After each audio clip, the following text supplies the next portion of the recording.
서기 70년 이후에 중동 지방에 이제 교회들이 이렇게 세워지면서 그 교회를 맡은 요즘으로 말하자면 목사들이 이제 자기 나름대로 예수님의 행적과 교훈을 설교하기 시작을 했습니다. 근데 당시까지 교리가 서 있다든지 또 혹은 헌법이 만들어졌다든지 교회 질서를 위한 기준이 마련이 되어 있지를 않은 상태였습니다. 아직까지 우리가 가지고 있는 이 성경도 확립이 되지 않은 상태이다 보니까 성경도 외경, 위경 이런 것도 차용해다가 그걸 가지고 각 중근동에 있는 지역의 교회들이 그분들의 성향에 따라서 설교하고 가르치는 일들이 일어나기 시작을 한 겁니다.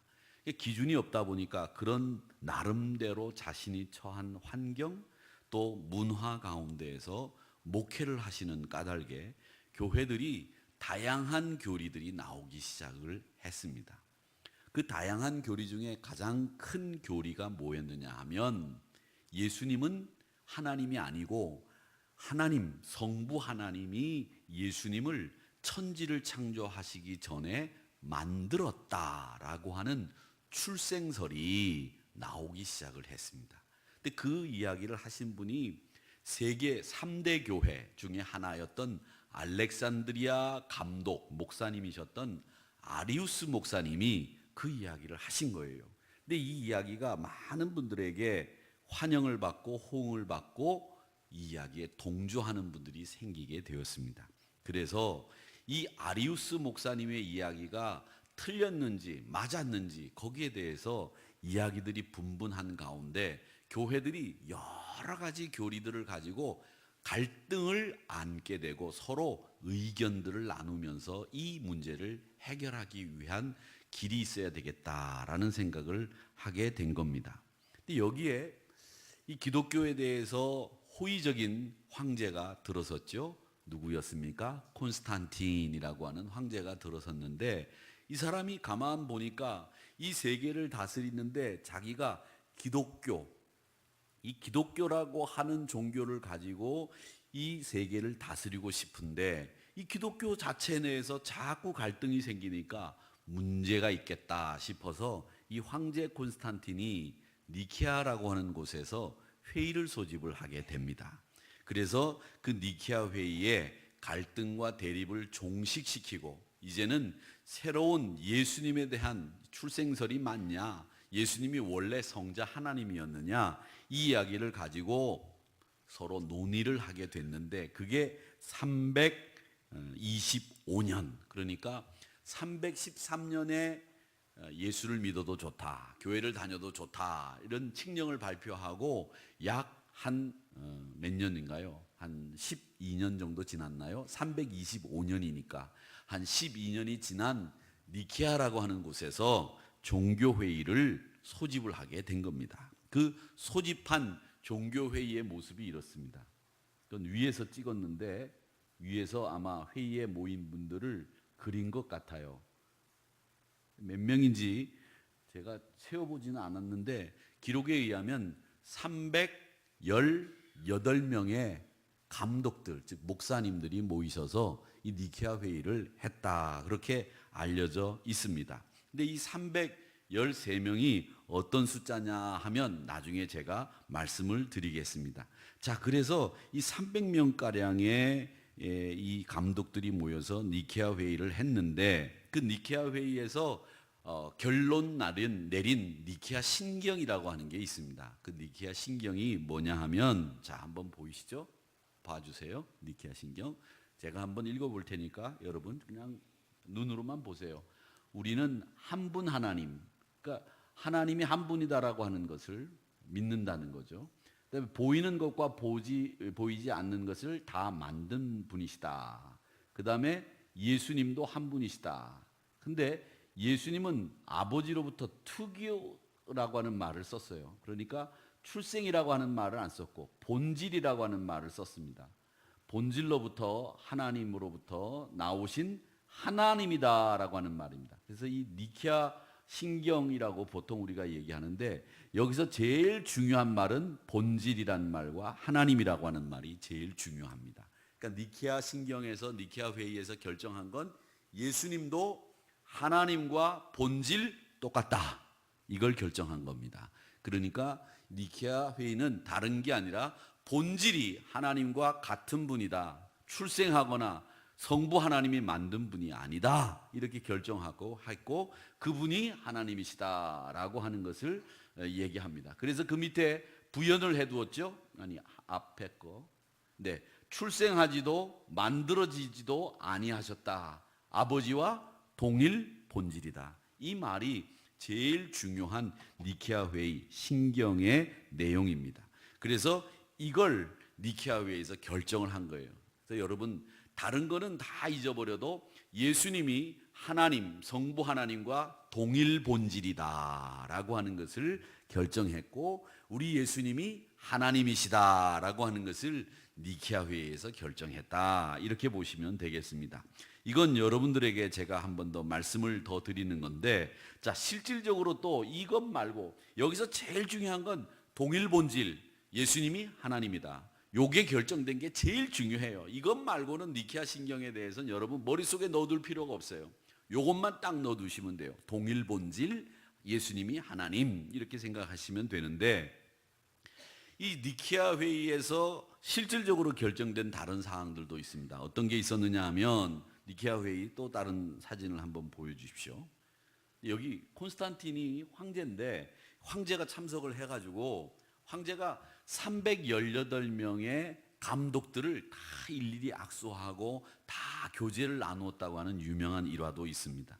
자, 그래서 어렵사리 동서방 교회 모든 감독들이 모인 자리에서 실제적인 문제들을 논의했는데 그 논의된 게 뭐였느냐 하면 제일 첫 번째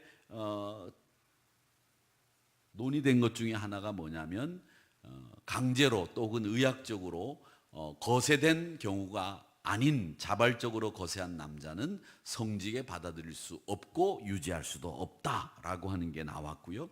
그 다음에 세례를 받은 사람에게 너무 빨리 사제직을 주지 않는다. 그러니까 세례를 받고 어느 정도 훈련과 학습의 시간을 가진 다음에 사제직을 수여해야 된다라고 하는 거고요. 여기서 결정된 게 또 하나 있습니다. 성직자는 어머니나 누이나 이모, 확실한 가족이 아닌 여성과는 함께 살아서 안 된다. 이렇게 이야기를 했습니다. 그러니까 이것은 뭘 얘기하느냐면 여기서부터 시작을 해서 성직자들, 가톨릭 교회 성직자들은 홀로 살아야 된다고 하는 것을 은연중에 강조하게 됐습니다. 근데 이때 홀로 살아야 된다라고 하는 것을 결정하지는 않았는데 여성들과 사는 거, 어머니나 누이나 이모나 특별히 이런 가족들 관계에 있지 않은 여성들과 함께 살지 않도록 유의해야 된다. 이렇게 이야기를 했고 또 주교 선출은 지역의 모든 주교들이 서면으로 동의해야 하고 주교 서품은 적어도 3명의 주교에 의해서 거행돼야 된다. 이렇게 이야기를 했습니다. 이 말은 지금도 동일하게 적용이 되고 있습니다. 목사 안수를 받을 때 안수식 전에 사회자가 늘 묻는 말이 있습니다. 그 말이 무슨 말이냐면 이 안수자들이 안수를 받는데 이의가 있으신 분들은 회중들을 향해서 손을 들어 표하십시오 라고 묻게 되어 있습니다. 이 말은 뭐냐면 그 지역에 있는 사람들, 그 지역에 있는 감독들이 동의를 해야 안수를 받을 수 있고 우리 교회도 모든 성도들이 동의를 해야 목사 안수를 받을 수 있습니다. 지금도 목사 안수를 받을 때는 사무총회 결의에 의해서 목사 안수 청원을 하게 돼 있죠. 개인이 목사 안수 청원을 하게 돼 있지를 않습니다. 사무총회에서 온 성도들이 그분을 우리 교회 부목사님으로 혹은 담임 목사님으로 청빙하기로 결의를 하고 그 결의에 의해서 이분이 목사 안수를 받아도 좋습니다라고 하는 것을 사무총회에서 결의를 해서 목사 안수를 받는 것이지 누가 청원을 해서 목사가 되는 일이 아닙니다. 그리고 또 목사 안수 자리에 가서 안수식이 거행되기 전에 사회자가 묻습니다. 그 자리에 모여있는 많은 분들에게 이 자리에 앉아있는 안수 후보자들 중에서 안수에 적합하지 않다고 생각하시는 분들은 손을 들어 표하시면 그분은 거절할 수 있습니다라는 이야기를 합니다. 그래서 안수자들이 늘 안수받기 전에 농담처럼 하는 말이, 혹시 내가 안수받는 자리에서 누가 나서서 누구는 안 됩니다라고 손들면 어떡하지? 이런 말들을 농담 삼아 합니다. 그런데 진짜 정말 실제로 그런 일이 있어서 안수 자리에서 안수를 받지 못한 예들이 간혹 있었다라고 하는 겁니다. 그만큼 목사 안수는 모든 사람들이 동의해야만 받을 수 있는 것이지, 누가 자기가 원한다고 목사 안수를 받을 수 있는 건 아니다라고 하는 것이 이 니케아 회의에서 이미 결정이 됐다라고 하는 겁니다. 그 다음 주교가 성직자나 평신도들에게 내린 파문 제재는 법적인 구속력을 지니고 규칙에 따라 이루어지는지 확인하기 위해서 연간 2차례 회의를 열어서 심사한다, 이렇게 되어 있습니다. 그 다음에 알렉산드리아 주교에게 총대 주교자의 권위를, 즉 알렉산드리아 교회가 큰 교회였기 때문에 그 교회 감독에게 요즘 말로 이야기하면 총회장, 지방회장의 권위를 부여한다라고 이야기를 했고, 예루살렘 주교에게도 일정한 명예와 권리를 주었습니다. 또 부적격자가 사제 서품을 받았을 경우에는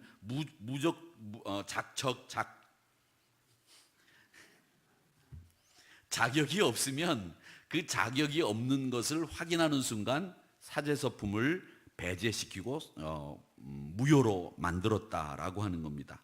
그 다음에 배교했을 경우에도 역시 배제됐고, 파문된 자라도 죽을 위험이 있을 때는 사해주는 원칙을 만들었고, 또 예비 신자가 배교했다가, 그러니까 우리 신자가 예를 들어서 기독교를 믿다가 불교로 갔어요.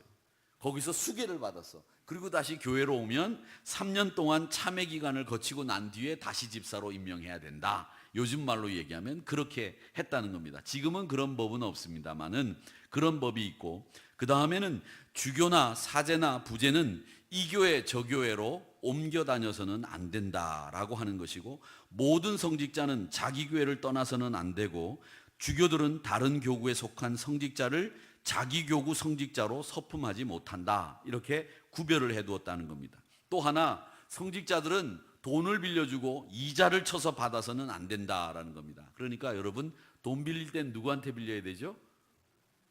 누구한테 빌려야 돼요? 목사한테 빌리면 됩니다. 목사한테 빌리면 이자 쳐서 주면 안 된다, 이렇게 돼 있는데, 이런 일이 있었어요.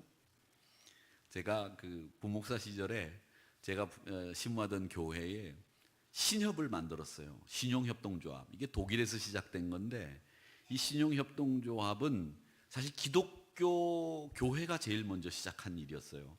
교인들의 후생, 복지, 생활의 향상을 위해서 만들었는데, 이걸 만들고 나니까 그 돈을 빌리려고 하는 분들이 이제 생기는데, 두 가지 문제가 생기더라고요. 하나는 거기다가 돈을 넣으십시오 그렇게 얘기를 하니까, 그걸 내가 신협에다가, 교회 신협에다 돈을 넣으면 담임 목사가 그 돈의 통장 잔고를 다 볼까봐 돈을 안 넣더라고요. 그게 문제점이 있고, 근데 못 봅니다. 그럼 볼 수가 없어요. 그런데 그런 생각을 하시더라고요. 또 하나는 뭐냐면, 돈을 빌릴 때 그 당시에는 보증을 서야 되는데, 보증 쓸 사람이 없으니까 누구에게 보증을 서달라 그러냐면, 교회 신협이니까 목사에게 보증을 서달라고 하는 경우가 생겨서 저도 2번이나 보증을 섰던 적이 있습니다. 다행히 그 보증을 섰던 분들이 잘 이 돈을 갚아가지고 제가 어떤 문제도 맞지는 않았습니다만, 2번 보증을 섰는데 그 다음부터는 목회자는 보증을 서서는 안 된다라고 하는 그 신용협동조합의 조례를 만들어서 금지했는데, 성직자들이 이자를 쳐서 받아서는 안 된다는 말은 뭐냐면, 성직자들은 일절 금융에 관련된 성도들과의 관계를 맺어서는 안 된다는 겁니다. 여러분, 분명한 것은 목사가 성도들에게 돈을 꿔서도 안 됩니다. 꿔서도 안 돼요. 목사가 성도들에게 돈을 꾸는 일은 있어서 되는 일이 아니에요. 있어서는 안 되는 일이에요. 목사는 돈이 없으면 없는 대로 살아야 됩니다. 없는 대로 살아야 됩니다. 또 제가 이 얘기에 할 얘기가 굉장히 많이 있는데, 제가 여기서 스탑을 하고 이제 말겠습니다만은, 이런 경우가 무척 많아요. 목회자들이 돈 꿔달라고 하면 돈 꿔주시면 됩니까, 안 됩니까? 왜 말씀을 안 하세요? 안 됩니다. 단돈 10,000원도 꿔주지 마세요. 아셨죠? 장로님들 저 뒤에 계신 몇 분이 저한테 10,000원 꿔주신 적이 있는데 그거 불법이에요. 안 돼요. 목회자들이 돈을 꿔서도 안 되고 성도들도 목회자들에겐 돈 꿔줘서는 안 됩니다. 그건 목회자를 목회 못하게 만드는 결과를 초래합니다. 전 많이 봤습니다. 경험했습니다. 목회자가 돈을 꾸면 그건 목회하지 않겠다고 작정하고 꾸면 꾸셔요. 돈 꾸면 안 됩니다. 없으면 굶으세요. 우리 부목사님들은 그런 문제에 대해서 제가 철두철미하게 교육을 하기 때문에 그렇게 하고 있는데, 또 성도들 간에도 돈 꾸는 일은 교인들을 망가뜨리는 일입니다. 될 수 있는 대로 급한 길에 10,000원, 20,000원은 꾸시는데 금방 갚고, 근데 10,000원, 20,000원 꾸은 건 또 기억이 잘 안 나가지고 못 갚을 때가 많이 있어요. 지금 한번 계수해 보시고 꾼 일 있으면 오늘 예배 끝나고 난데 다 갚으세요. 10,000원, 20,000원 꾼 거. 그런데 여러분 보세요. 성도들 간에도 돈을 꾸고 이자를 쳐서 받는 일, 이건 해서는 될 일이 아니다라고 하는 것을 확대해서 해석하면 이 니케아 신조를 통해서 우리가 배우게 됩니다. 그 다음에 또 하나가 주일날 또 부활 시기에는 기도할 때 서서 해야 된다라고 하는 얘기를 하십니다. 이 말은 뭐냐면 우리가 기도할 때 특별히 주님의 부활과 주님의 날에는 우리가 기도할 때 그 기도는 조심하고 또 조심하고 겸손하게 하나님 앞에 기도해야 된다라고 하는 이야기입니다. 이건 사람 앞에 기도하는 게 아니에요. 자기 의견을 피력하는 시간이 아니에요. 기도는 하나님 앞에 올려드리는 것이기 때문에 이것을 니케아 회의에서 결정했다라고 하는 겁니다. 그래서 이 회의로 이렇게 교회에 정비되지 못한 규약들을 만들어서 성직자들의 자격, 품위 있는 모습, 교회 배교자들에 대한 문제, 그리고 교회 주교의 관할권, 이런 것들을 이 니케아 회의에서 시작을 해서 규정지었다, 이렇게 아시면 되겠습니다. 그러니까 교회가 갑자기 하늘에서 법이 뚝 떨어진 게 아니라는 거예요. 이런 니케아 회의를 거쳐서 2000년 동안 교회 문제들 앞에서 교회가 고민하고 고심하면서 치열하게 이런 교회 질서들을 만들어냈다라고 하는 겁니다. 자, 그런데 이 니케아 공의회가 시작이 아니고 끝이 아니고 시작이었습니다. 그래서 이 회의가 처음 시작이 됐는데 니케아가 나중에 7번째 회의를 또 니케아에서 하게 되는데 이 공회가 시작이 되었습니다. 니케아는 지금 어디냐면 터키의 이즈니크라고 하는 곳이라고 말씀을 드렸는데, 니케아 회의가 열렸던 성당을 보여드리겠습니다. 니케아 회의가 열렸던 성 하기야 소피아 성당이라고 하는 곳입니다. 이렇게 생겼습니다. 나중에 여러분들이 이즈니크라고 하는 곳을 혹시라도 개인적으로 가시게 되면 이 교회의 처음, 예루살렘 공의회가 처음이었지만 사도행전에 나오는 이 니케아 회의가 교회의 규범을 제일 처음 정립을 한 곳이기 때문에 이곳에 한번 가보시기를 꼭 부탁을 드리고 한번 가보시기를 바랍니다. 자, 아까 제가 318명의 감독들이 모였다고 말씀을 드렸는데 이 숫자는 왜 318명이 됐느냐? 이건 전설에 의해서 아브라함이 할례의 조문을 하나님께로부터 받습니다. 야, 너희들은 이제 택한 백성이기 때문에 할례를 행하라. 그렇게 할례라고 하는 규범을 받고 난 뒤에 모세 때에 할례 받은 사람들이 318명이었다고 합니다. 그래서 니케아 회의 때도 역사학자들이 아마 200명에서 300명 모였을 건지인데 그 할례 받은 사람의 숫자에 의해서 318명이다. 이제 그렇게 이야기를 하시는 분들이 있습니다. 자, 이렇게 보고요. 이제 니케아 회의가 이제 이렇게 됐는데, 자, 동방교회와 서방교회가 이제 갈라집니다. 여러분 보세요. 동방교회는 정교회라고 불려요. 정교회. 지금 우리나라에는 정교회가 어디가 들어와 있냐면 그리스 정교회가 들어와 있습니다. 그리스 정교회. 기억나세요? 히랍 정교회라고 하는 것이 들어와 있습니다. 성공회는 영국 국교회예요. 이 정교회가 동방교회예요. 그 다음에 서방교회는 가톨릭교회예요. 근데 이 서방교회와 동방교회가 갈라지게 됩니다. 근데 갈라지게 되는 데는 가장 큰 문제가 있었어요. 뭐가 문제였느냐? 언어였어요. 언어. 즉 서방교회는 이태리 중부 언어인 라틴어가 서방교회의 공식적인 언어였고, 동방교회는 그리스 말이 공식적인 언어였어요. 그러니까 그리스 말과 이태리 말이 각각 쓰이기 때문에 동방교회와 서방교회가 갈라지게 되는 원인으로 나왔다라고 하는 것으로 여러분들이 아시면 되겠습니다. 자, 이렇게 이 얘기를 쭉 하시고, 넘겨서, 그러면 이 니케아 회의 이면 이야기를 좀 해보겠습니다. 왜 이 니케아 회의 이면 얘기를 해야 되느냐 하면, 니케아 회의가 모였는데 318명이 모였다고 제가 말씀을 드렸죠. 이제 이건 2차 회의 얘기고요. 318명이 모였는데 그 중에 12명 빼고 306명이 장애인이었다고 합니다. 장애인, 손이 없거나 눈이 없거나 발이 없거나 귀가 없거나 어떤 분은 코도 없었다고 그래요. 그러니까 이분들은 니케아 회의에 오신 분 318명 중에서 12명을 제외한 306명이 다 장애를 가지고 있었다. 왜 가지고 있었겠습니까? 이유는 박해였습니다. 박해를 받은 까닭에 코가 잘리고 귀가 잘리고 팔이 없고 다리가 없는 이런 감독들이 무수히 많았다는 겁니다. 디오클레시안이라고 하는 사람은 어떤 사람이었느냐 하면, 야, 너희들 성경책 내놔, 아니면 팔 내놔. 그래서 그때 팔이 잘린 감독들이 제일 많았다고 합니다. 그래서 팔이 잘리거나 아니면 성경책을 내놓거나. 근데 요즘 같으면 우리가 이 가지고 있는 성경책을 내놓는 게 낫죠. 왜? 팔 잘리지 않으려면 성경책 내놔 그러면 이거 가져가세요. 그리고 내 팔 안 내놓지요. 그리고 우리가 얼마든지 성경책을 구할 수 있잖아요. 서점에 가면 무수히 많잖아요. 성경책을 구하는 거. 그것 말고도 우리가 가지고 있는 핸드폰으로도 성경을 볼 수 있잖아요. 근데 당시에는 성경책을 주면 이 성경책을 구할 수 있는 방법이 없는 거예요.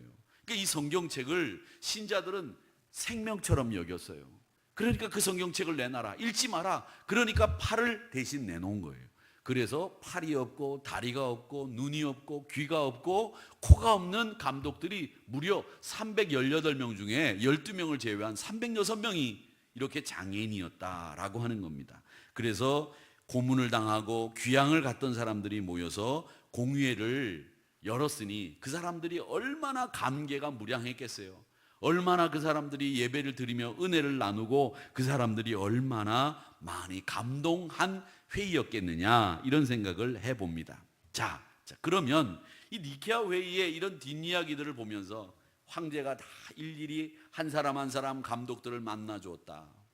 또 니케아 회의에서 우리가 알고 있는 지금 직제 가운데 많은 것들을 결정했는데 하나님과 예수님이 동일 본질이라고 하는 것을 결정했다. 이런 중요한 회의가 왜 우리에게 의미 있느냐, 이걸 우리가 오늘 알아야 됩니다. 여러분, 이 이야기는 뭐냐면 니케아 회의가 괜히 모였겠어요? 318명에 모이는 그 비용을 누가 다 댔느냐면 콘스탄틴 황제가 다 댔다고 합니다. 황제가 돈을 다 내서 318명을 모이게 했어요. 당시에는 비행기가 있었던 것이 아니기 때문에 오려면 2달씩 석 달씩 걸려서 와야 되기 때문에 연락을 하고 모이고 하는데 우리가 지금 생각하는 것보다 훨씬 더 많은 비용이 들었을 거예요. 그걸 황제가 비용을 부담해서 니케아 회의에서 모였다는 거예요. 자, 그런데 왜 이 회의가 모였느냐, 이게 중요해요. 이건 바로 교회의 정체성, 교회의 거룩함, 이걸 지키기 위해서 콘스탄틴이 물론 정치적인 의도를 가지고 모였다는 이야기가 있지만 하나님의 섭리는 뭐였느냐면 교회의 정체성과 거룩함을 얻어내기 위해서 하나님은 이 고문당하고 귀양 갔던 감독들 318명을 모아서 하나님이 교회를 지키려고 계획하시고 이루신 일이었다는 겁니다. 니케아 회의의 뒷이야기는 그겁니다. 많은 사설들이 있지만 교회의 정체성과 교회의 거룩함을 지켜내기 위한 회의였다, 이렇게 생각을 하시면 되겠습니다. 자, 그런 우리 정체성과 거룩함을 지켜내기 위한 회의였는데, 제가 얼마 전에 그 김명혁 목사님이 한국복음주의협의회 의장을 지내셨던 목사님이셨는데, 그분이 교회를 향해서 쓴소리를 하신 적이 있었습니다. 그게 이제 장로교 총회장들이 모인 자리에서 설교를 하신 내용이었는데, 그때 그 김명혁 목사님이 하신 이야기를 제가 이렇게 메모를 해두었어요. 한번 들어보시기 바랍니다. 길선주 목사님은 우리 한국교회에서 새벽기도를 제일 처음 제안하셔서 실행하셨던 분이죠. 이기풍 목사님, 제주도 선교를 하시다가 돌아가신 분이죠. 주기철 목사님 아시죠 여러분? 손양원 목사님, 사랑의 원자탄이라고 하시는 목사님, 한경직 목사님, 박윤선 목사님, 박윤선 주석으로 유명하신 목사님이죠. 그 목사님들을 바라보면서 우리 한국교회가 처절한 회개와 기도의 제사를 드리는데 최선을 다해야 되겠다. 둘째로 청교도들과 한국교회 신앙의 선배님들을 바라보면서 특히 김익두 목사님, 주기철 목사님, 손양원 목사님, 방지일 목사님 얼마 전에 돌아가셨죠. 주일 성수와 정성껏 예배드리는 일에 최선을 다해야 되겠다. 세 번째로 이기풍 목사님과 윤함혜 사모님과 주기철 목사님과 손양원 목사님과 한경직 목사님과 장기려 박사님들을 바라보면서 친밀한 교제와 소통에 최선을 다하는 한국교회가 되어야 되겠다. 또 그 다음 네 번째로 사랑과 섬김과 도움의 손길을 펴는데 최선을 다하는 교회가 되어야 되겠다. 다섯 번째로 화해와 평화와 하나됨을 이루는 일에 최선을 다해야 되겠다. 그리고 여섯 번째로는 평안과 기쁨과 감사를 지니고 행복하고 담대하게 살아야 되겠다. 일곱 번째로 이 세상이 아닌 저 하늘 바라보는 천국 소망을 지니고 가볍게 살아야 되겠다. 그렇게 이야기했습니다. 이 가볍게 살아야 된다는 말은 뭐냐면 우리가 무겁게 살아야 된다는 말, 가볍게 천방지축 경솔하게 경거망동하게 살라는 얘기가 아니라 너무 욕심 부리지 말고 살아야 되겠다라고 하는 이야기를 하신 겁니다. 그러니까 이 말은 뭐냐면 한국교회가 지금 정체성을 잃고 있다라고 하는 겁니다. 여러분, 교회 정체성이 뭡니까? 주인이신 예수님이십니다. 저부터 교회 주인이 예수님이라고 하는 사실을, 또 장로님들도 권사님들도 모두가 교회 주인이 예수님이십니다 라고 고백하고 그렇게 되도록 애를 써야 된다고 믿습니다. 교회는 또 거룩함을 지켜나가는 곳입니다. 교회는 정죄하고 난도질하고 그렇게 하면서 교회가 의를 이룰 수 있다고 생각하면 오산입니다. 교회가 거룩함을 지켜나가기 위해서 뭘 해야 되느냐? 사랑하고 관용하고 이해하고 감싸는 것이 거룩함을 추구할 수 있는 겁니다. 교회는 의로움을 추구하는 곳이 아닙니다. 제가 말씀드립니다. 교회는 의로움을 추구하는 곳이 아니에요. 그럼 의로움을 버리라는 곳이냐? 아닙니다. 정확히 말씀드리면 교회는 의로움을 추구하는 것이 아니라 그보다 더 높은 거룩함을 추구하는 것이 교회여야 됩니다. 여러분 그걸 기억하셔야 돼요. 에베소서 4장 24절의 말씀에 보면 하나님을 따라 의와 진리의 거룩함을 지으심을 받은 새 사람을 입으라 그랬습니다. 의와 진리의 거룩함입니다. 의로움과 진리라고 하는 것은 거룩함을 위해서 우리에게 주신 하나님이 우리에게 주신 성품이에요. 거룩함이 최고예요. 교회는 이 거룩함을 추구하는 새 사람을 입은 성도들이 함께 모여서 예배드리는 곳이 교회라는 거예요. 의로움, 진리, 우리가 무슨 진리에 속해 있습니까? 하나님이 우리에게 주신 진리를 가지고 진리에 속해 있다고 이야기하는 것뿐이죠. 우리는 거룩함을 따르기 위해 거룩함으로 지으심을 받은 새 사람을 입는 여러분들이 되시기를 축원합니다. 사회봉사 해야 되겠죠? 여러분 사회봉사 해야 됩니다. 그래서 우리가 99488에서 나오는 수익금을 가지고 사회봉사를 한다고 하는데 어떤 분들은 그걸 제가 다 갖다 쓴다고 얘기도 하시더라고요. 또 제가 오늘 이렇게 얘기하면 또 바로 인터넷에 얘기가 되겠지만 여러분 사회봉사 해야 됩니다. 그러나 여러분 중요한 것은 그게 중요한 게 아니라 교회는 거룩함을 지켜나가기 위해서 애를 써야 됩니다. 많은 분들이 그런 얘기를 해요. 한국교회가 지금 음악 프로그램과 율동 프로그램 여기에 사로잡혀 있다고 봅니다. 여러분 찬양해야 되죠. 그런데 찬양해서 우리의 감정을 자극하고 흥분시키는 일로 이 예배를 도배해서는 안 돼요. 감동적인 성가가 있어야 됩니다. 그런데 그 감동적인 성가라고 하는 게 뭐냐? 아름다운 하모니가 이루어지고 멋진 피아노 연주와 올겐 그리고 관현악이 연주되는 그런 것이 감동적인 게 아니라 내 마음을 다해서 하나님을 높이는 일, 그게 우리의 입술이 어둔하다고 할지라도 그게 진짜 감동적인 찬양이지요. 그걸로 예배를 드려야 되는 거예요. 감정에 치우쳐서 자기 흥이 나가지고 신나고 멋지고 이런 것으로 교회가 나가서는 안 된다는 겁니다. 또 하나, 우리 한국교회 목사님들이, 저도 그랬습니다마는 유명한 목회자가 되려고 너도 나도 애를 써요. 유명한 목회자, 유명한 교회가 되려고 합니다. 그래서 두드러진 말이나 교회의 거룩함을 지키는 일이 아닌데도 불구하고 시류에 부합되는 말들을 하면서 사람들의 인기를 얻으려고 하는 목회자들이 많아요.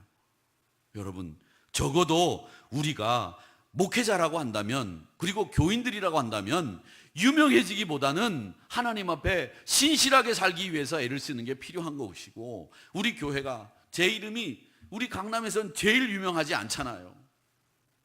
저는 그게 얼마나 다행한지는 모르겠지만 사실 참 그게 힘든 일이기도 하지요. 얼마나 유명한 목사님들이 많아요. 그런데 그 유명한 목사님들처럼 다른 목사님들도 유명해지려고 하는 것이 그게 마땅한 일이냐, 이런 생각을 해봅니다. 여러분, 그거보다 우리가 유명마귀에 사로잡히지 말고 하나님 앞에서 주어진 사명을 감당하는 거, 부족하지만 저도 그렇게 살려고 애를 쓰겠습니다. 여러분, 유명해지기보다는 신실해지기를 위해서 애쓰는 저와 여러분이 되시기를 주의 이름으로 축원합니다. 시편 29편 2절의 말씀에 보면 뭐라고 그랬습니까? 여호와께 그의 이름에 합당한 영광을 돌리며, 영광은 그의 이름에 합당한 여호와께 돌려야 된다는 거예요. 그 영광을 자기가 받으려고 하니까 유명해지려고 하는 거죠. 거룩한 옷을 입고 하나님 앞에 예배 드리는 것이 마땅한 일이지, 왜 네가 영광을 받고 왜 네가 유명해지려고 하느냐. 진짜 유명해지려고 하는 분은 하나님이어야 된다, 예수님이 유명해져야 된다, 이 얘기를 하시고 있는 거예요. 또 설교도 자기의 귀에 잘 들리고 자기의 감성이나 자기 형편에 좋아, 참 그것이 좋은 설교다, 은혜로운 설교다, 이렇게 말하는 분들이 있습니다. 제가 묻고 싶어요. 여러분, 존 웨슬리의 설교집을 보신 적 있습니까? 존 웨슬리의 설교집을 보면 신학을 공부한 저도 이게 읽어서, 야, 이렇게 어려운 말들을 어떻게 하셨지? 그런 어려운 내용들이 무지장 많아요. 그리고 설교가 한편이 그리스도의 완전이라고 하는 설교가 제일 유명한 설교인데, 그 설교를 읽는 데만 해도 1시간 반이 걸립니다. 그런 설교들을 그 당시에는 들었다는 거예요. 그런데 우리는 지금 설교를 어떻게 듣느냐? 깨달아지고 재미있고 적용할 수 있다, 행복해진다, 그러면 그 설교가 은혜롭다고 얘기하는데, 그 기준이 맞느냐? 말도 안 되는 카리스마를 추구하는 것. 카리스마는 하나님의 말씀의 권위에만 있어야지 사람에게 권위가 있어서는 안 되는 거예요. 권위는 하나님의 말씀이에요. 그러니까 여러분, 이 말씀이 나에게 은혜를 끼쳐야 되는 것이죠.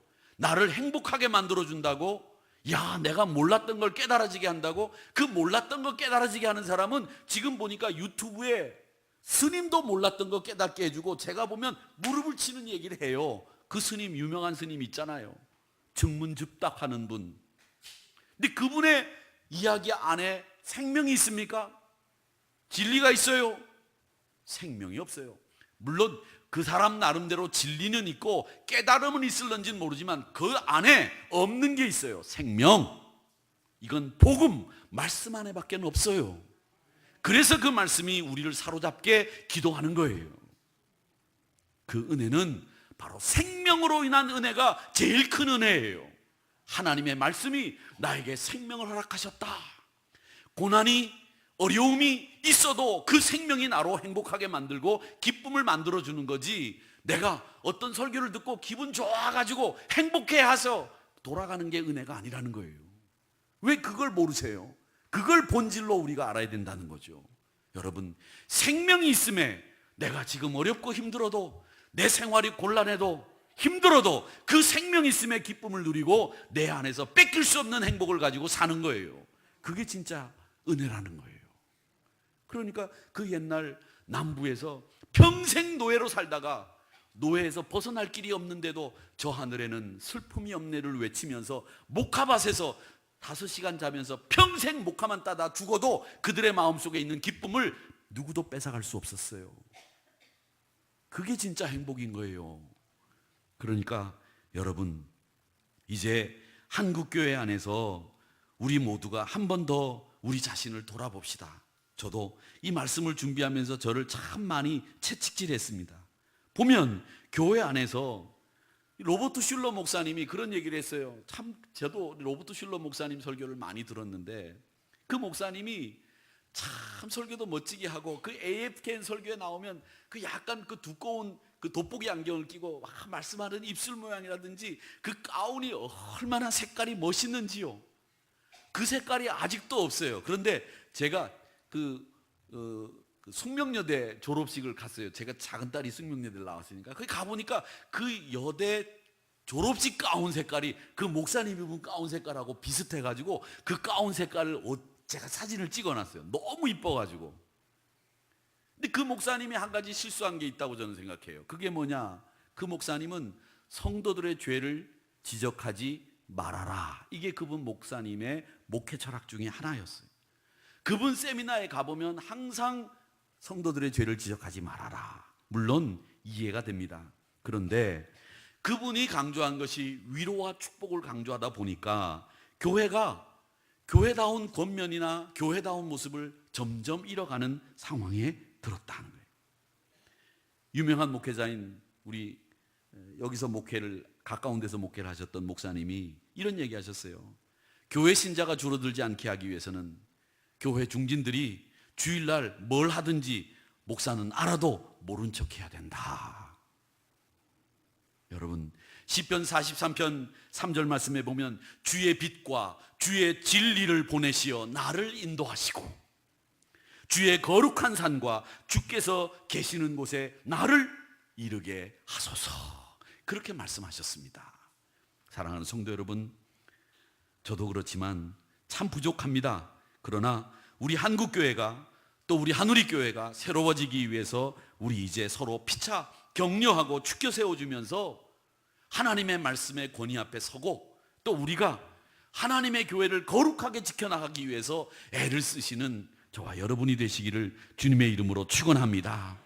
니케아 회의를 통해서 하나님의 교회의 거룩함과 정체성을 지켜나가기 위해서 애쓴 그 믿음의 선배들의 모습을 보면서 그렇게 살아가는 저와 여러분이 되시기를 다시 한번 주님의 이름으로 축원합니다. 구역장 교육이 없다고 그래서 제가 조금 더 길게 한 5분 더 했습니다. 양해해 주시고 같이 함께 기도하도록 하겠습니다. 아버지 하나님,